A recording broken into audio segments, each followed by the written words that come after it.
Visão Global, com a análise do Major-General Isidro de Moraes Pereira. Boa tarde e bem-vindo. Vamos começar aqui com a questão da Ucrânia. Lavrov, que já acusou os Estados Unidos de não estarem prontos para seguirem as propostas da Ucrânia.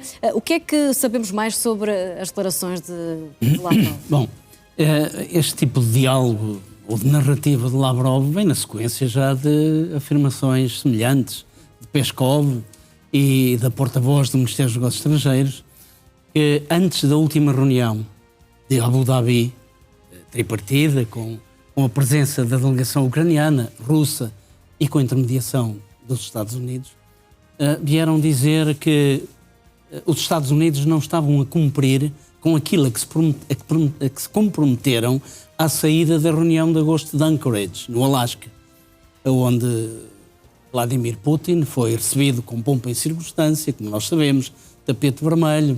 No final, Trump disse que tudo tinha corrido maravilhosamente, mas foi aí que foi negociado a cedência do Donbass, da parte do Donetsk, que ainda não foi ocupada pelas forças russas, e em nome da Ucrânia, sem pura e simplesmente ter consultado a Ucrânia, sabendo perfeitamente que a Ucrânia não está, nem o seu presidente, nem ninguém naquele país está autorizado a ceder territórios daquela maneira, porque esbarra na Constituição.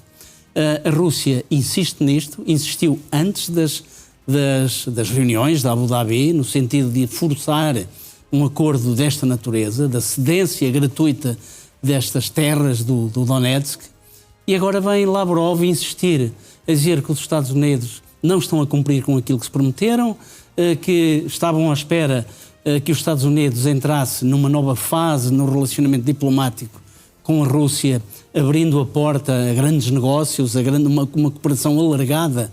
É exatamente assim que o próprio Lavrov se refere a esta questão, e diz que a posição americana aqui era importante. Aquilo que pensa Kiev, ou aquilo que pensam os cavernícolas, os homens das cavernas da União Europeia, não tem interesse absolutamente nenhum. Isto é o que diz Lavrov. Aliás, o que não nos admira rigorosamente nada. Nós sabemos que neste momento há um desamor completo, para dizer um ódio visceral, que se estende muito para lá da Ucrânia, estende-se mais para o Ocidente e, de facto, o Kremlin neste momento tem um ódio quase visceral, diria eu, não apenas aos ucranianos, mas também aos seus aliados europeus. Os europeus é que são os culpados e, de alguma forma, Trump, não direi de momento, mas em determinada altura embarcou muito neste tipo de narrativas. Aliás, foi um eco destas narrativas provindas do Kremlin e vocalizadas não apenas por Lavrov, também por Medvedev, também por Sr. Peskov e por outras altas individualidades do Kremlin. Portanto, aquilo que estamos a ouvir é que de alguma forma, a Rússia, através do seu responsável pelas relações externas, digamos, o seu ministro dos Negócios Estrangeiros, o equivalente na nossa organização governamental portuguesa, vem de alguma forma justificar aquilo de que a Rússia é acusada. A Rússia vem sendo acusada pelas potências ocidentais de não querer a paz e de estar a dificultar as conversações da mesma. As conversações, as duas rondas de conversações da Abu Dhabi. Agora está aprazada uma reunião na Flórida, nos Estados Unidos, que poderá perfeitamente acontecer já na próxima semana, veremos se terá lugar.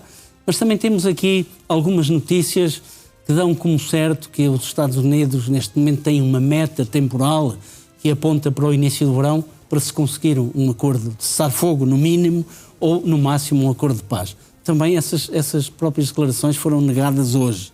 Bom, nós estamos a navegar em águas completamente turvas. Aquilo que nós sabemos é que a Ucrânia mantém a sua posição naquilo que é fundamental. Naqueles 20 pontos há 10% que ainda não estão solucionados. São os mais difíceis, são as questões territoriais. Zelensky tem dito que esse tipo de questões terão que ser resolvidas ao mais alto nível, ou seja, num encontro frente a frente com o presidente da Federação Russa, Vladimir Putin, e com a presença dos Estados Unidos da América, ou melhor, do seu presidente. Portanto, estas questões estão por resolver. Há outras questões que foram resolvidas, e ainda bem que o foram. A questão de troca de prisioneiros de guerra já está a ser expeditada. Mas quer dizer, não tem havido realmente avanços. E até mais. Há um deputado da Duma do Estado, na Ucrânia, que diz de forma absolutamente clara: neste momento, um cessar-fogo nem sequer é interessante já para a Ucrânia. Acaba por ser mais interessante para a própria Rússia, que está a passar por uma situação económica cada vez mais grave. Feitas as contas, as contas geral do Estado, o encerramento da conta geral do Estado de 2025, a Rússia apresenta um déficit de 80 bilhões de dólares. Mas, em boa verdade, aquilo que é dito é que são pelo menos mais 20 bilhões e que em 2026, pelo andar da carruagem, uma vez que a Rússia tem cada vez mais dificuldade em vender os seus hidrocarbonetos, está a vender menos hidrocarbonetos, há menos ingressos e as despesas com a guerra na Ucrânia aumentam. O beneficiaria mais neste momento. A Rússia, aquilo que é dito pelo próprio presidente da Ucrânia, Volodymyr Zelensky, é que neste momento um cessar-fogo até beneficiaria mais a Rússia, que a Rússia precisa de fogo, porque a sua economia está a entrar numa fase, digamos, muito próxima do abismo, numa fase negra, o que significa que isto traria vantagens para a Rússia.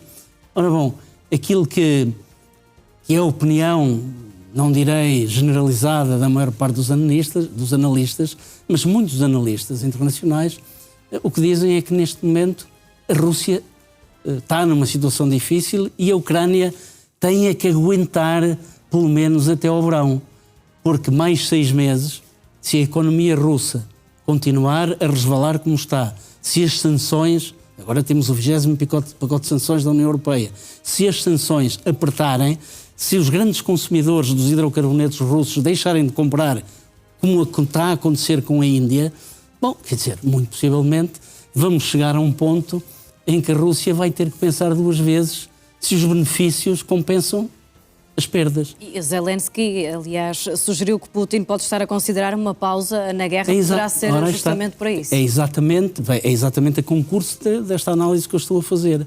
O próprio presidente ucraniano vem dizendo também isto.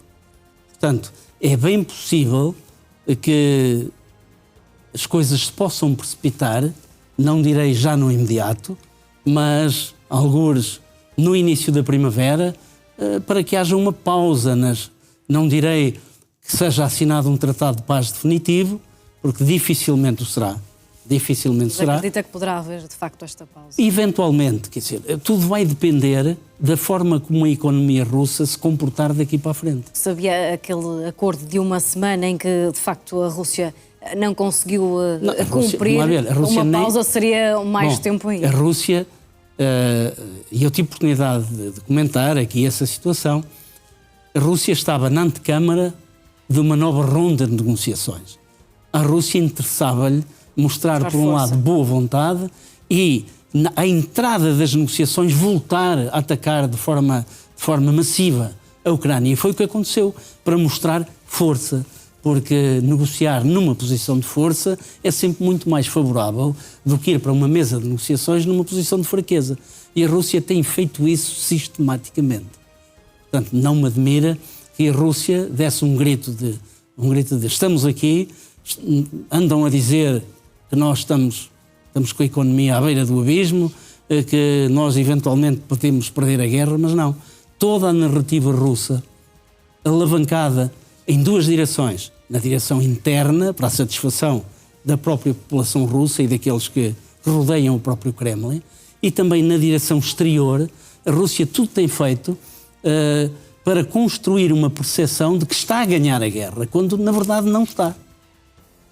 Portanto, e muitas vezes, na guerra, eu diria que muitas vezes é tão importante a percepção e a forma como se faz crer o adversário e os seus aliados de que a situação é desesperada para o seu lado, é tão importante como aquilo que está a acontecer no campo de batalha.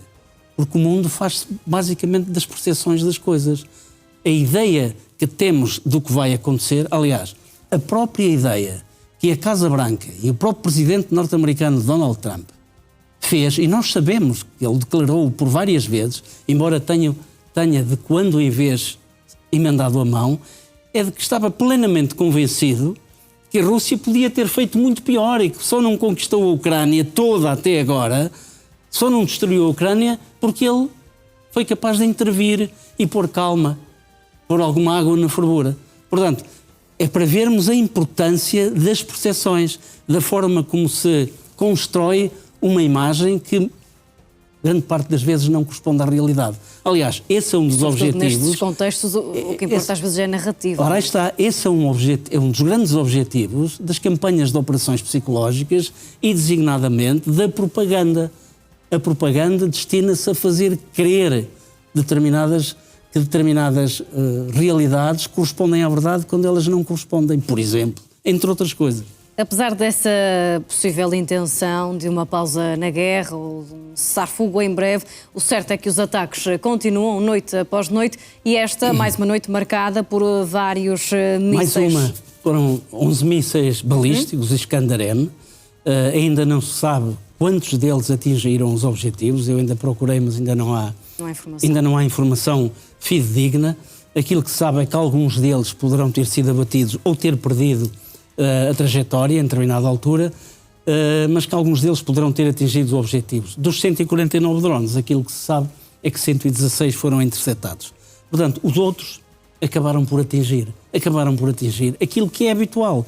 Atingiram infraestruturas civis, como é o caso de Dnipropetrovsk, onde há a lamentar 9 feridos, como na região de Odessa, onde há a lamentar um morto e um ferido, como a região de Kharkiv, que tem sido completamente assolada praticamente todas as noites, onde há a lamentar 2 mortos, e outras regiões.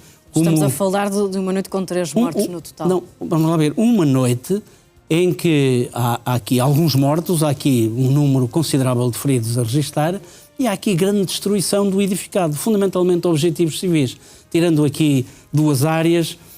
Na região... Temos também essas imagens dos estragos na região dos ataques desta noite. Na região de Volyn e na região de Sumy e Chernihiv, há a lamentar, isto são imagens da destruição desta noite, onde há naturalmente a lamentar, por exemplo, na última região, Sumy e Chernihiv, há 80 mil pessoas, mais 80 mil lares ucranianos sem luz e sem aquecimento, porque foi atacada uma estação transformadora de eletricidade. E na região de Volyn foi atacada uma central elétrica que fornece energia para o transporte ferroviário. Por exemplo, aqui nestas 2 regiões não foram atacados objetivos civis diretamente, mas foram atacadas infraestruturas energéticas num caso e infraestruturas ferroviárias no outro, que também naturalmente causam perturbação no regular funcionamento da vida e da própria comodidade das populações. Portanto, isto tem-se passado todas as noites, umas vezes com mais intensidade, outras vezes com menos intensidade. Esta noite foi uma noite em que quer os mísseis, quer os drones russos causaram alguma destruição na Ucrânia. Sim, e 3 vítimas mortais, além de mais de uma dezena de feridos. Vamos agora mudar as nossas atenções para o Irão, porque continua tudo a acontecer. Um possível ataque poderá estar iminente ou não. Temos falado aqui ao longo das últimas semanas e dos últimos dias quando é que isso poderá acontecer e de que forma. O certo é que há também já jatos F-15 a serem movimentados para outras zonas, o que está aqui a aumentar o nível de tensão em toda a região. Aqui, vamos lá ver, mais uma vez entramos aqui nas narrativas e nos indícios técnicos, naquilo que a realidade nos apresenta, nos factos e na movimentação de equipamento militar. Os F-15 são um exemplo. O que há aqui a registar? Bom, já não são as primeiras esquadras de F-15 que são norte-americanas, que são deslocadas para reforçar o dispositivo militar do Golfo. O que há de particular nestes é que foram deslocados, imagine-se, para o Turcomenistão. Portanto, foram deslocados para o Turcomenistão, fica próximo naturalmente do Irão, para reforçar o dispositivo norte-americano na região. Bom, mas não são apenas os F-15, são também, por exemplo, F-35 britânicos, que também se deslocaram para a região do Golfo, acompanhados de 2 reabastecedores em voo.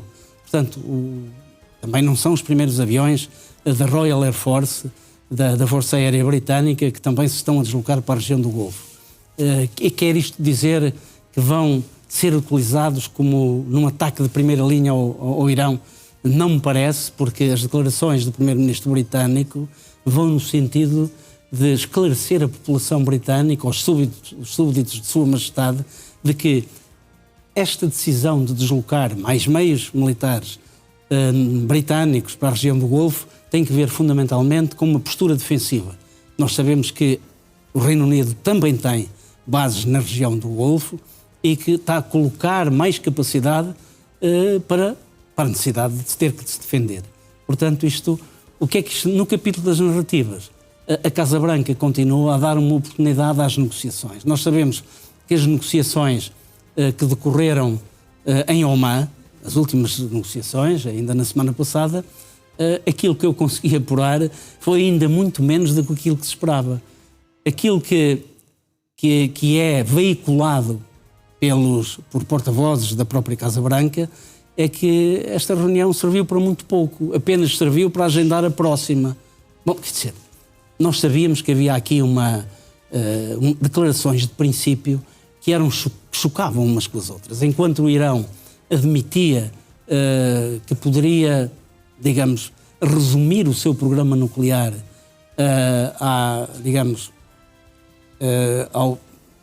ao urânio, ao enriquecimento de urânio até 3%, aquilo que normalmente é necessário para fornecer material físsil para os geradores das centrais nucleares, como aquela que vimos na peça de Fukushima, e que não passaria daí.